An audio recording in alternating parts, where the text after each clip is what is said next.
The divorce papers hit the table with a slap that felt like a physical blow. The sharp white of the paper under the kitchen lights seared Michael's eyes.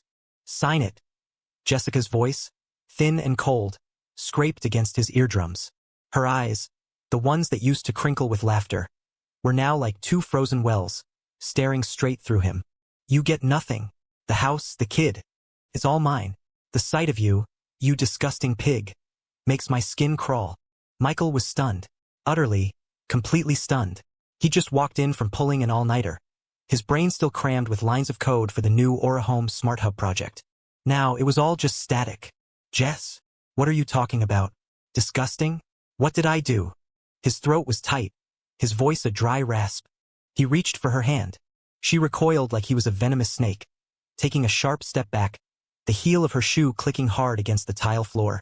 "Don't act innocent. You think I don't see the way you look at that little tramp at the front desk?" Chloe saw everything. She heard you two making plans to meet at a hotel. "Michael, you make me want to vomit." Chloe? It was always Chloe. Jessica's supposed best friend had become a permanent fixture in their lives over the past 6 months, constantly dragging Jessica out for shopping sprees, spa days, and long lunches. Every time she came over, her perfectly made-up eyes would drift over him with a faint, unreadable smile. Michael had always found her gaze unsettling, but he'd kept his mouth shut for Jessica's sake. Now he realized that smile had been coated in poison. Chloe saw? What did she see? "Jess, listen to me. I've barely said 2 words to the new receptionist. Chloe is lying to you." Michael's voice rose, the veins on his forehead pulsing. A tidal wave of disbelief and fury crashed over him. "Lying? Chloe is my best friend. She would never hurt me." Jessica's tears finally fell, hot tears of rage and finality, not sorrow. "She's been more loyal to me than you ever were. Michael, you're signing this today. I can't spend one more day married to you. I can't even stand to look at you." She snatched a pen from the counter and slammed it down on the papers with enough force to threaten the oak table beneath. Then, she spun around, stormed into the bedroom, and slammed the door. The sound echoed through the house, leaving Michael alone with the cold, clinical document. His heart felt like it was being squeezed by an invisible fist. The pain so intense it was hard to breathe. His world was spinning, shattering. It was over. That was the only thought his brain could form. 7 years of marriage, their 4-year-old son Leo's happy home, everything he'd worked himself to the bone for, gone. All because of a few venomous words from Chloe. The living room was dead silent except for the tick-tock of the wall clock, each sound a hammer blow against his chest. He collapsed onto the sofa, burying his face in his hands, yanking at his hair, hoping the physical pain could somehow drown out the suffocating agony in his soul. How did this happen? What had he done? He didn't know how long he sat there. Minutes, maybe an eternity. Then, the soft click of the bedroom doorknob. Michael's head shot up, a fragile ember of hope igniting in his chest. Jess? But it wasn't Jessica. It was Chloe. She was wearing a form-fitting, champagne-colored silk dress that hugged every curve, her makeup flawless. She held a glass of water, gliding toward him with a look of perfectly calibrated, sympathetic concern. "Michael," she purred, her voice a soft, soothing balm. "Don't be so hard on yourself." She placed the glass on the coffee table in front of him, the clink of glass on glass unervingly loud. Michael flinched as if he'd been stung. He stared at her, his eyes sharp as daggers. "You, what the hell did you say to her? Why would you do this to us?" His chest heaved, rage threatening to choke him. The fake sympathy on Chloe's face melted away, replaced by a strange, predatory smile. She ignored his question, leaning down toward him. As she moved, the silk neckline of her dress gaped open, offering a deliberate glimpse of pale skin and the curve of her breast. A heavy, cloying perfume enveloped him, so sweet it turned his stomach. She leaned in close, her red lips almost brushing his ear, her warm breath a disturbingly intimate caress. Her voice dropped to a low, seductive whisper. "Michael, the truth is, I've always had a thing for you, and I get you, in a way Jessica never could." The unsolicited offer hit Michael like a bucket of ice water. Chloe's words, a cold, slithering snake, coiled in his ear, freezing the rage in his veins. He was paralyzed, staring in disbelief at the perfectly painted face so close to his own. A thing for him? She gets him? Now? In the exact moment his life was being ripped to shreds. A violent wave of nausea surged from the pit of his stomach. Michael shoved himself back into the sofa cushions, creating distance. His voice was taut with revulsion. Get out. It was a guttural command, not a request. He pointed a trembling finger at the door. Now, get the hell out of my house. Chloe's smile faltered for a second before reforming, now laced with a chilling, patient confidence. She didn't retreat. Instead, she straightened up gracefully, smoothing a non-existent wrinkle in her dress, as if she owned the place. Michael, you're upset. I understand, she said, her voice still syrupy sweet, but her eyes were like sticky spiderwebs, clinging to him. Jessica doesn't appreciate you. She's blinded by emotion. But I see you. I know how much of your life you've poured into Aura Home. I know you're a man with real ambition. The mention of Aura Home sent a jolt of ice through his heart. His tech startup, the product of 5 years of blood, sweat, and tears. They had just achieved a major breakthrough in their core Smart Hub algorithm, and were in the middle of a critical funding round. The data, the culmination of countless sleepless nights for him and his team, was locked in the safe in his home office. Why would she bring that up now? Suspicion, like ink dropped in water, clouded his already chaotic mind. Jessica's sudden, unshakable decision to divorce, Chloe's perfectly timed eyewitness account, and now this grotesquely inappropriate advance. Her eyes held a deep, calculating glint that had nothing to do with desire. This wasn't about him. Not really. The thought was so absurd it was almost laughable. Michael forced a breath into his lungs. Anger was a luxury he couldn't afford. It was a trap. He locked his eyes on hers, searching for a crack in the facade. Get you? Chloe, what do you really want? Stop playing games. Her smile widened. A cat and mouse smirk. She toyed with an expensive-looking diamond bracelet on her wrist, the light catching the facets. I want to help you, Michael. You're in a tough spot. The company needs stability. It needs capital. It needs someone who believes in you. She took a small step closer, her voice dropping to a conspiratorial whisper laced with raw proposition. I can give you everything Jessica can't. Connections, resources, even... She paused, her gaze lingering on his clenched jaw. Unconditional support. All you have to do is give me a chance. Her fingertips, cool and manicured, brushed against the back of his hand on the armrest. Michael snatched his hand back as if he'd been shocked, his stomach churning. This wasn't a suggestion. It was a transaction, a hostile takeover. He was the price for her support, for Aura Home. Was she insane? Or was there something much more sinister behind this? Out. His voice was ice, leaving no room for argument. Right now. Or I'm calling the cops. He grabbed his phone, the cold screen illuminating his grim face. The smile finally vanished from Chloe's face. A cold sneer replaced it, her eyes turning hard and venomous. Don't say I didn't warn you. She spat the words out, grabbing her pricey alligator skin handbag.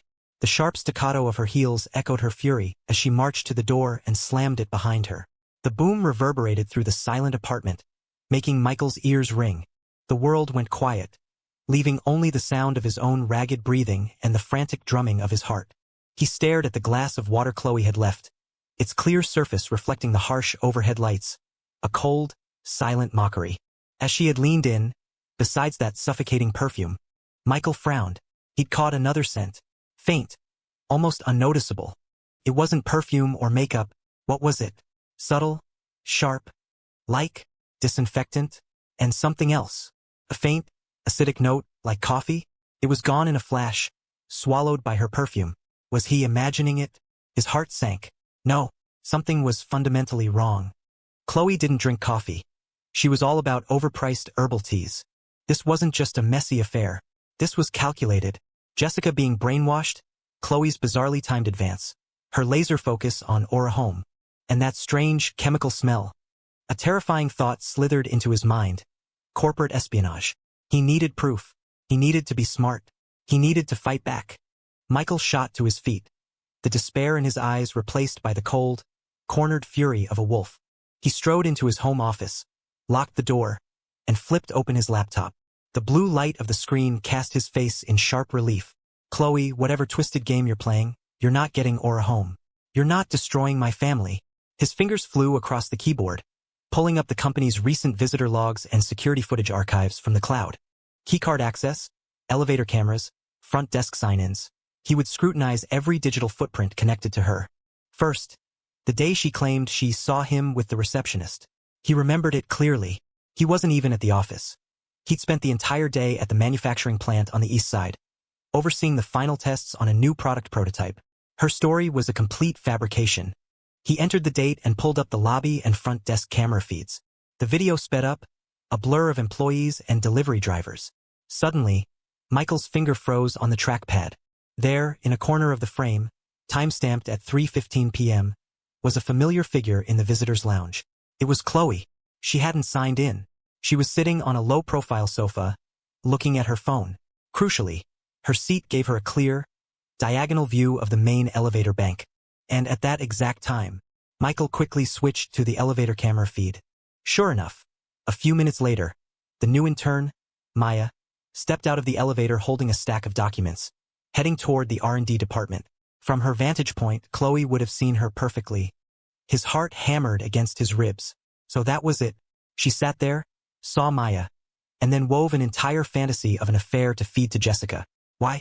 What was the point? He dragged the timeline forward. Chloe stayed in the lounge for about 20 minutes, glancing up from her phone occasionally, scanning the area. She didn't look like she was waiting for someone. She looked like she was observing, casing the joint. Then she got up, but she didn't walk toward the exit or the elevators. She headed toward the employee break room. The break room was a common area. No cameras inside. What was she doing in there? Michael's brow furrowed. He switched to the hallway camera covering the area outside the break room. About 5 minutes later, Chloe emerged. In her hand was one of the standard white ceramic mugs from the office. She walked calmly toward the main entrance and left. She went in there for a drink? That made no sense. A woman like Chloe, who probably considered tap water poison, wouldn't be caught dead using a communal Keurig. And 5 minutes was a long time to pour a cup of coffee. His gut screamed at him. He pulled up the internal company directory, found the number for the office manager and dialed. He kept his voice steady. Hey, it's Michael. Quick question for you. The cleaning solution we use in the break room and the coffee pods. Have we changed brands recently? Do they have a particular smell? The manager was confused. Mr. Stevens? The cleaner? No, same stuff we always use. Citrus Clean or something. Smells like lemon. The coffee. Yeah, we just got a new supplier last week. Some fancy dark roast from Brazil. Has a real strong, kind of acidic kick to it. Why? Lemon-scented disinfectant? A dark roast with an acidic kick. Michael's pupils contracted. The faint, bizarre scent on Chloe in his living room. The sharp note of cleaner and the acid tang of coffee. It all clicked. She wasn't getting a drink. She was in the break room. The smells had clung to her clothes. But why? A more horrifying possibility struck him like a physical blow. The wall on the other side of the break room was shared with the small R&D conference room. The very same room where, just last week, he had held a closed-door meeting with his core team to map out the new algorithm architecture. The whiteboard, covered in his team's frantic brainstorming, was still in there. While no proprietary files were left out, the strategic framework. Was Chloe trying to listen in? A chill shot up his spine.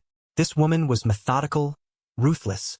She got close to Jessica, systematically dismantled his marriage, and was now trying to seduce him, all as part of a larger plot to steal Orahome's core technology. Just then, his phone lit up. A new text message. The sender's name made his heart stop. It was Jessica.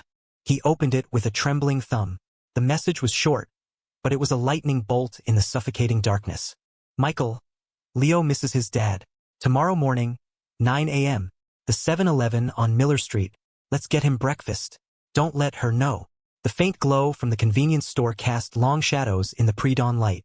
Leo misses his dad. The words were a lifeline. A spark in the suffocating darkness that had enveloped Michael. That simple sentence, a raw, human plea, instantly cut through the layers of cold fury and strategic calculation, striking a nerve deep in his soul. His son. And Jessica. She had reached out, defying Chloe's suffocating influence. The final warning, don't let her know, was an unmistakable signal, a tiny flag of rebellion planted in enemy territory. Michael didn't sleep. His mind was a frantic reel of images. Jessica's accusatory glare, Chloe's predatory smile, the promise of a clandestine meeting, and the lingering phantom scent of lemon disinfectant and bitter coffee. He was caught in a storm of anger, suspicion, and a desperate, flickering hope. Was Jessica's message a trap? Or had she finally seen the monster lurking behind her best friend's mask? At 8:50 a.m., he was already seated in a worn plastic booth at the 7-Eleven on Miller. It was a corner spot by the window, a place they'd frequented in their early dating years. Cheap, quiet, with the comforting smell of coffee and roller grill hot dogs. He'd bought 2 coffees and a box of donut holes, his eyes glued to the glass door, his fingers unconsciously clenching the hot paper cup. The door swung open, letting in a gust of cool morning air. Jessica walked in, holding Leo's hand. The sight of her sent a pang through Michael's chest. In just a few days, she seemed to have shrunk. Her face was pale, almost translucent, with dark, bruised-looking circles under her eyes. She looked fragile, like a gust of wind could knock her over. But her eyes, though exhausted and haunted, lit up for a fraction of a second when she saw him, a flicker of recognition before the heavy curtain of fear and sorrow fell again. "Daddy!" Leo's joyful shout cut through the tense silence.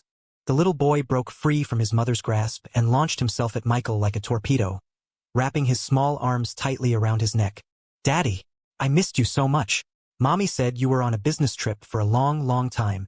His voice caught, thick with unshed tears. Michael hugged his son, burying his face in the soft, sweet-smelling hair. He was overwhelmed, his throat too tight to speak. He just held on, nodding fiercely. Jessica drifted over and slid into the booth opposite him. She wouldn't meet his eyes, staring down at the table, mechanically stirring her untouched coffee with a plastic straw. The air was thick with unspoken words. "Mommy!" Leo looked up from Michael's embrace, his big eyes darting between his parents. He sensed the tension. "Did you and Daddy have a fight?" Jessica's shoulders trembled almost imperceptibly. Still looking down, she answered, her voice raspy. "No, sweetie. Eat your donuts before they get cold." She picked one from the box and handed it to Leo, her fingertips like ice. Michael watched her, his heart twisting. He took a deep breath, trying to keep his voice gentle, probing. "Jess, are you okay? Is Chloe?" "Don't say her name." Jessica's head snapped up, her voice suddenly sharp, bordering on hysterical. A couple at the counter glanced over. Realizing her outburst, she immediately shrank back, her shoulders shaking. Her voice dropped to a terrified whisper, choked with tears. "Michael, I think I made a terrible mistake. I feel like I'm trapped in a nightmare I can't wake up from." Michael's heart plunged. He leaned forward, his eyes locked on hers. "What nightmare? Jess, tell me, what happened?" Tears splashed into her coffee cup. She was biting her lower lip so hard it was turning white. She's changed. She's terrifying." Her words came out in broken, breathless bursts. "She's been staying at my place. Last night, I got up for some water, and I heard her talking in her sleep." Jessica looked up, her bloodshot eyes wide with a terror that was visceral and real. She was saying, "The core algorithm. Have to get it. Whatever it takes." And then she said, "Michael must be neutralized." Jessica was trembling violently now, like a leaf in a storm. Her voice, it was so cold, inhuman, it was horrible. "Michael, I'm so scared. Who is she? What does she want? Core algorithm. Whatever it takes. Neutralized." The words slammed into Michael like a battering ram, shattering his last sliver of doubt. Chloe's target was Aura Home's technology. Dismantling his family was just collateral damage, a means to an end. The woman was a corporate spy, a predator in plain sight. A cold, white-hot fury burned through him, incinerating the pain and leaving behind a core of diamond-hard clarity. He looked at his terrified wife, at his innocent son happily munching on a donut, and a plan, a ruthless, vengeful plan began to form. "Jessica." Michael's voice was low, steady, imbued with a power she hadn't heard in years. "Look at me. Listen to me very carefully," he said, each word precise and deliberate. "We're out of options. Chloe is a corporate spy. Her goal is to steal my company's most valuable technology. Getting close to you, turning you against me. It was all part of the plan to get to me." Jessica's eyes widened in horror. She gasped, the color draining completely from her face. "But now we know." Michael's gaze was as sharp as a scalpel. "Do you want to save yourself? Do you want to save Leo? Do you want to save our family?" She nodded frantically, tears streaming down her face, a primal instinct for survival breaking through her despair. "Then you're going to do exactly what I say." His tone was a strange mix of command and comfort. From this moment on, you play along. Act like you're still under her spell, like you still hate my guts. Whatever she asks you to do, you do it. Keep her calm. And most importantly, she can never, ever know we met today. Can I? Can I do that? Jessica's voice was a fragile whisper. For Leo, you have to, Michael said, his voice iron. Leave the rest to me. I am going to make her pay for every single thing she has done. He reached across the table and took her hand. It was freezing, trembling. He squeezed it hard, willing his strength into her. Jessica felt the warmth, the familiar calloused grip, and looked up into his eyes.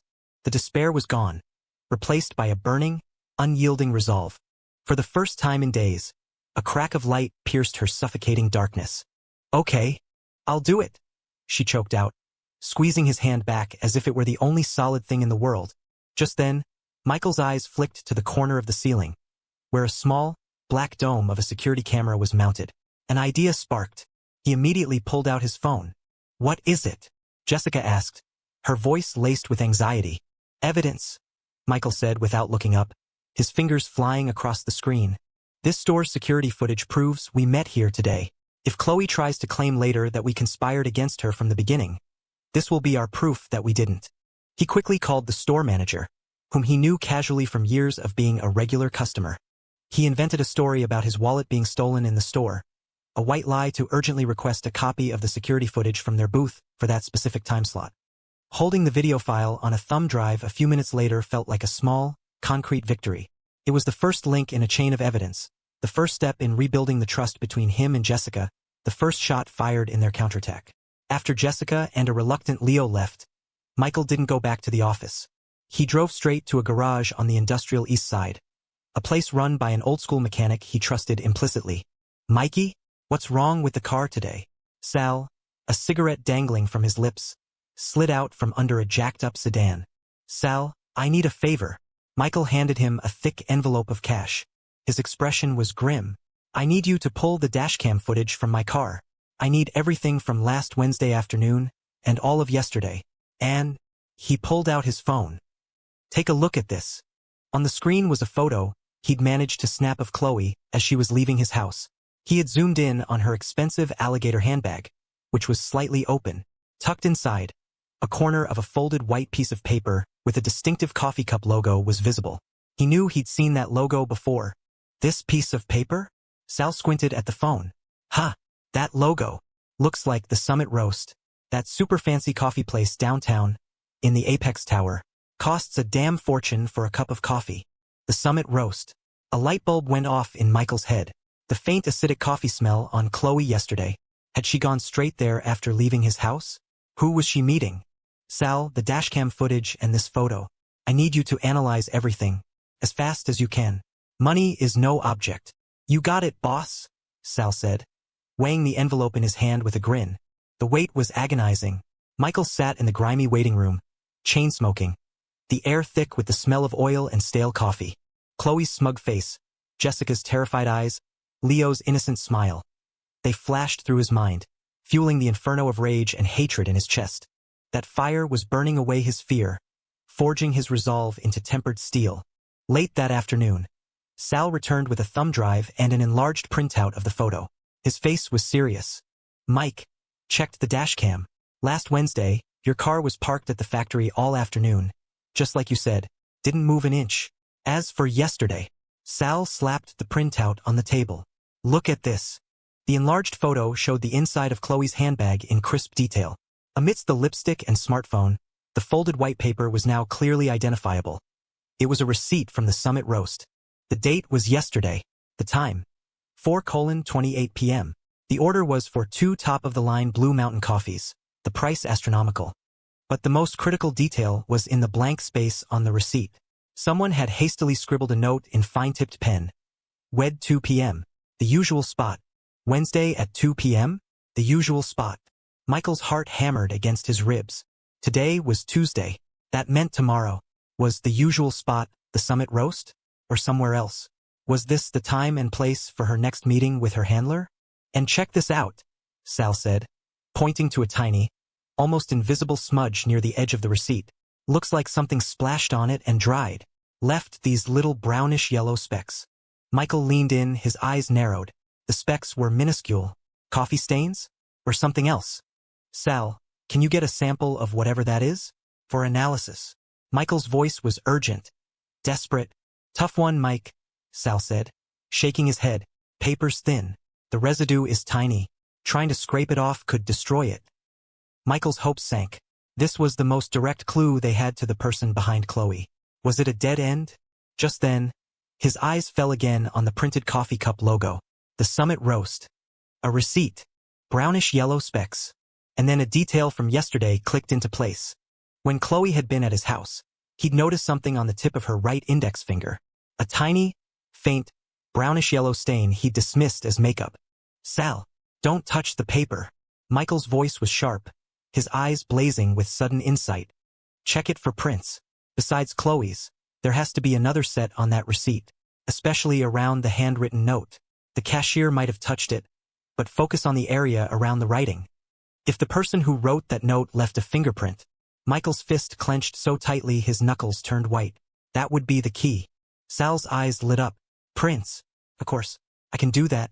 Give me a little time, Mike. I'll lift whatever's there. As Sal carried the photo back to his workbench with the care of a bomb disposal expert, Michael sank back into the chair, a cold sweat breaking out on his back. His heart was pounding, not with fear, but with the thrill of the hunt. Chloe, you're getting sloppy. Wednesday, 2 p.m. The usual spot. A humorless, ice-cold smile touched Michael's lips. He'd be crashing that little meeting. The waiting room air, thick with the smell of motor oil and cheap air freshener, was suffocating. Michael paced like a caged predator, his eyes fixed on Sal's workbench. Every tick of the clock was an eternity. That coffee shop receipt, with its damning fingerprint and cryptic note, held the key to everything. Under a magnifying lamp, Sal held his breath, gently dusting fine black powder over the enlarged image of the receipt, focusing on the handwritten scrawl. Wed 2 p.m. The usual spot. A bead of sweat trickled down his temple. Gotcha. Sal's voice was a triumphant growl. Michael was at his side in an instant. Under the specialized light, the dusted areas revealed the faint whorls and ridges of several fingerprints. Most were smudged, likely belonging to the cashier or Chloe herself. But there, right next to the words "the usual spot," was a single, perfect, unblemished thumbprint. Yes. Michael slammed his fist on a nearby toolbox, the loud clang making Sal jump. His eyes burned with a mixture of elation and cold fury. Sal, I need a high-resolution scan of that print. Now. On it. Sal, caught up in the intensity, worked quickly. While the scanner whirred, Michael forced himself to think. A fingerprint wasn't enough. He needed to know where the usual spot was.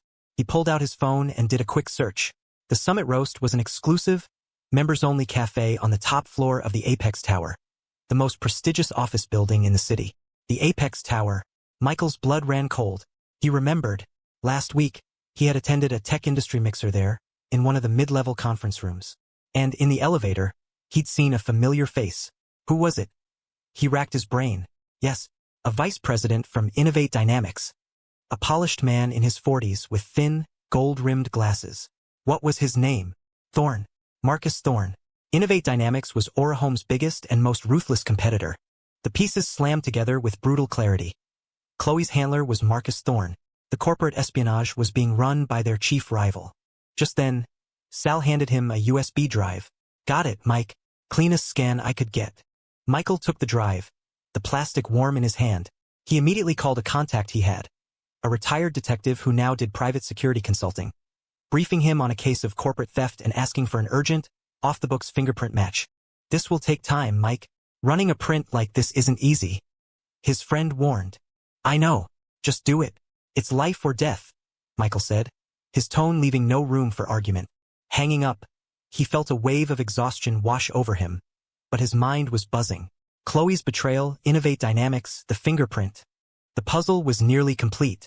Tomorrow, Wednesday at 2 p.m., was the endgame. He had to be there. He wasn't just going for evidence.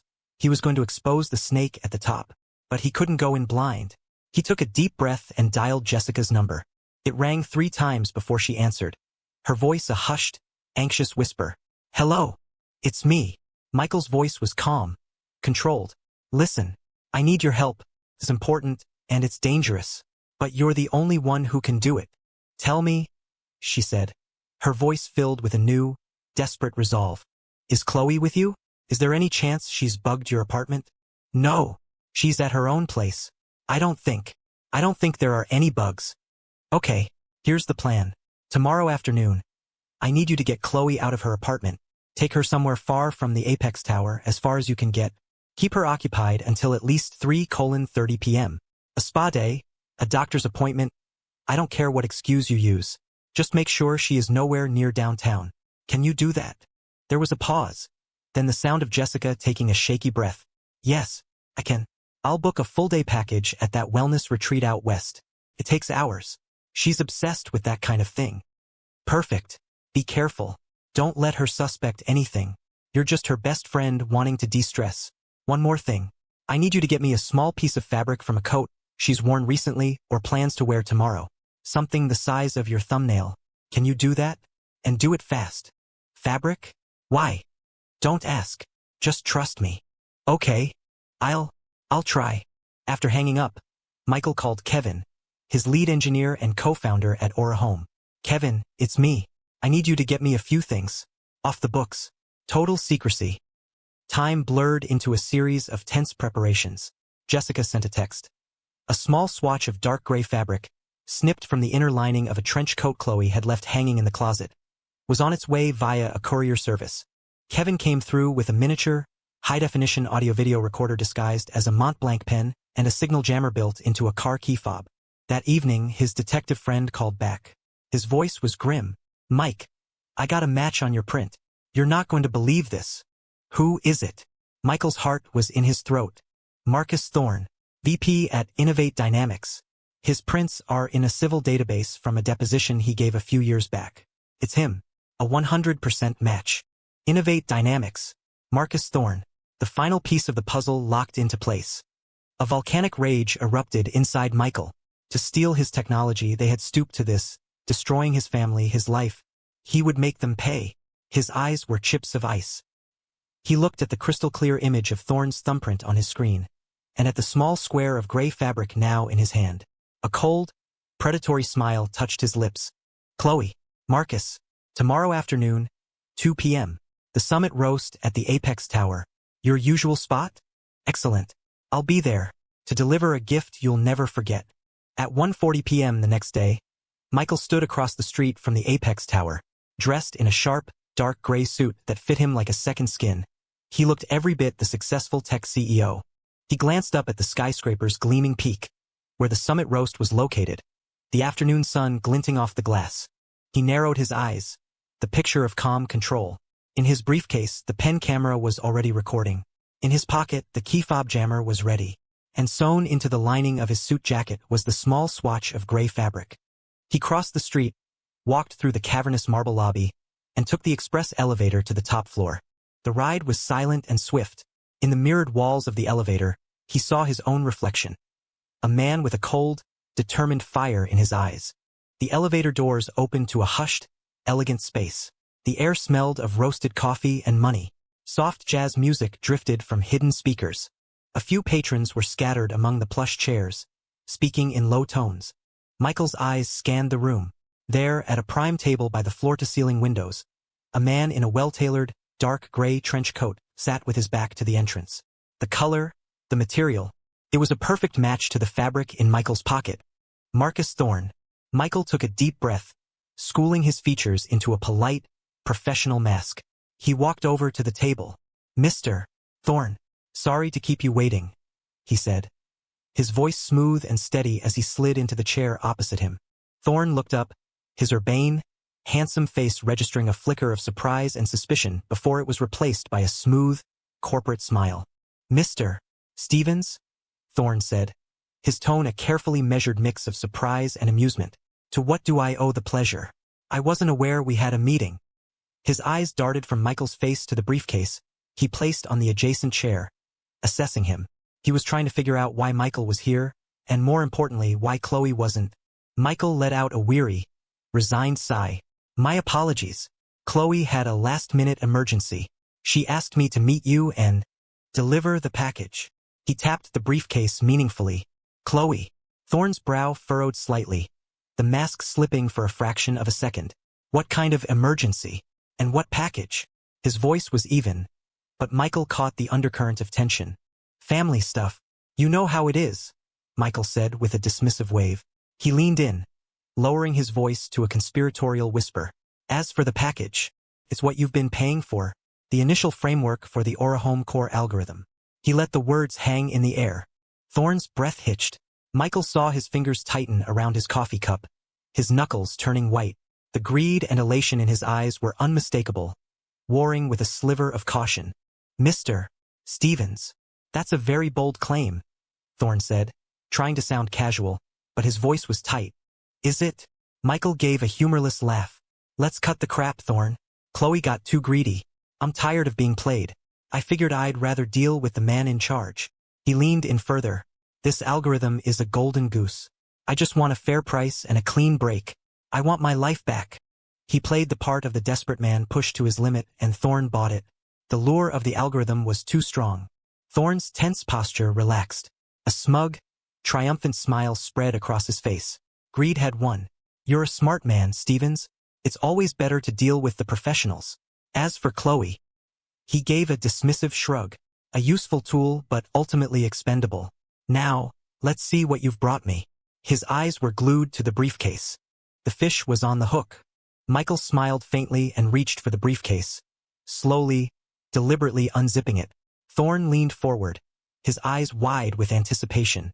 Just as the zipper was about to open completely, Michael's other hand, hidden below the table, pressed the button on the key fob in his pocket. A silent pulse of energy radiated outwards. On the table, the signal bars on Thorne's phone vanished. And in that instant, Michael's entire demeanor changed.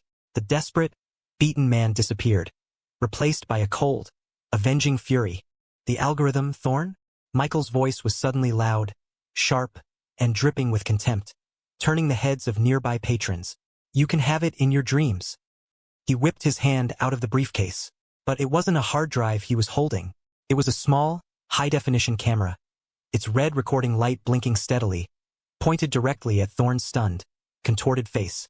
You? Thorne shot to his feet, the legs of his chair screeching against the polished floor. His mask of civility shattered, revealing pure, unadulterated rage and panic. Me what? Michael stood to meet him, his voice booming through the quiet cafe. Marcus Thorne, Vice President of Innovate Dynamics. You hire a corporate spy to destroy my family, to drive my wife insane, all to steal my company's technology? And then you sit here, waiting to collect the stolen goods. He held up the camera. It's all here, Thorne.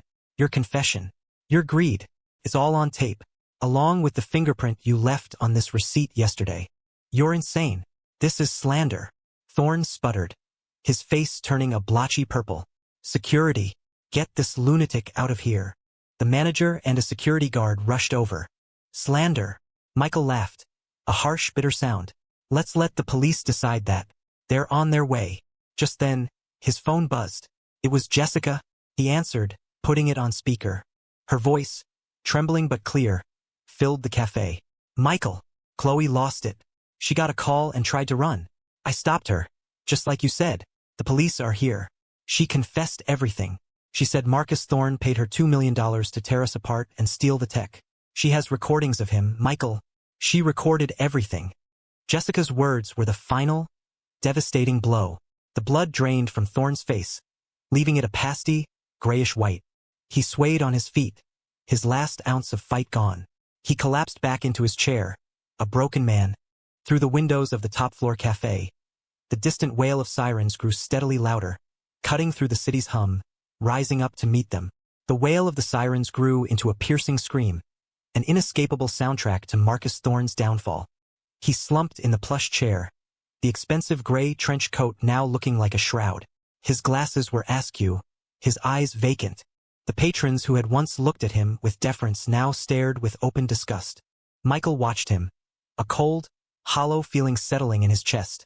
The pen camera's red light was a steady, unblinking eye, capturing the final moments of Thorne's collapse. There was no triumph, only the bone-deep weariness of a soldier after a long, brutal war. The police arrived, badges flashing. Michael calmly handed over the pen camera, the audio file from Jessica's call. and a sealed evidence bag containing the receipt with Thorne's fingerprint and the matching fabric swatch. "Officer, all the evidence is there," he stated, his voice flat but firm. Marcus Thorne, VP of Innovate Dynamics, is suspected of conspiracy to commit corporate espionage and hiring an agent to intentionally inflict emotional distress to dismantle my family. The other suspect, Chloe Davis, is already in custody.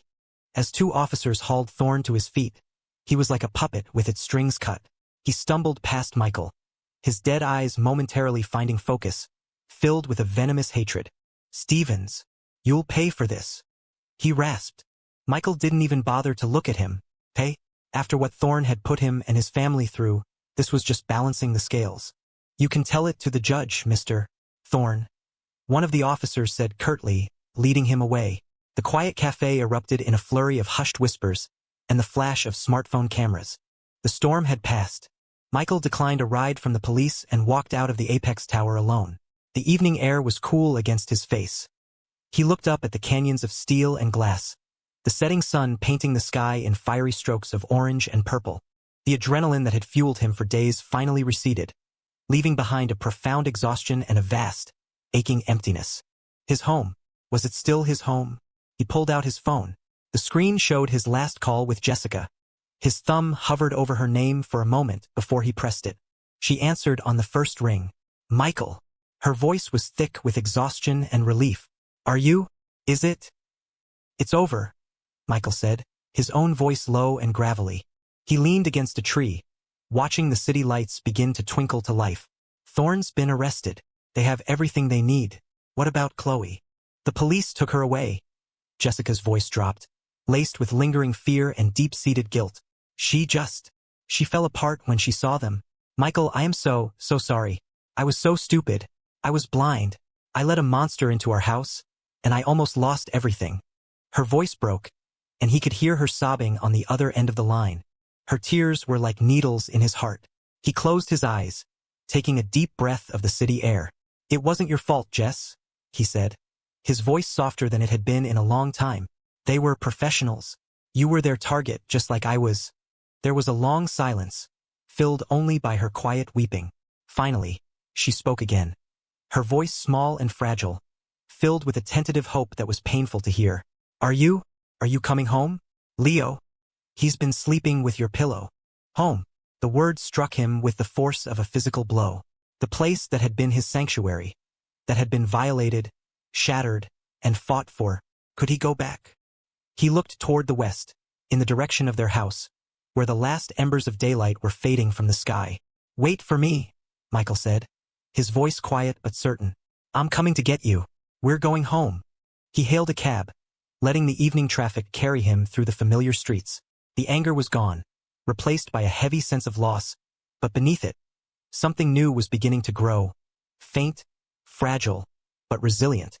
He saw them from a block away, standing under the warm glow of a streetlight in front of her friend's apartment building. Jessica was holding Leo. She was thinner, paler, her eyes still red and swollen, but the frantic terror was gone. In its place was a look of profound, weary relief. Leo, his head resting on her shoulder, was staring down the street, waiting. When Leo saw Michael get out of the cab, his face lit up. He scrambled down from Jessica's arms and ran, his little legs pumping, his arms outstretched. "Daddy, Daddy!"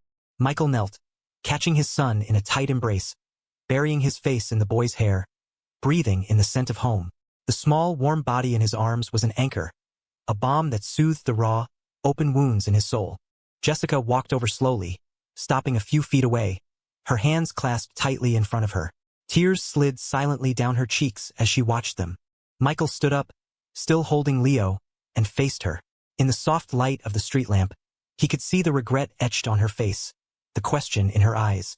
The years they had shared, the good, the bad, the beautiful, the broken, flashed between them in a silent, shared glance.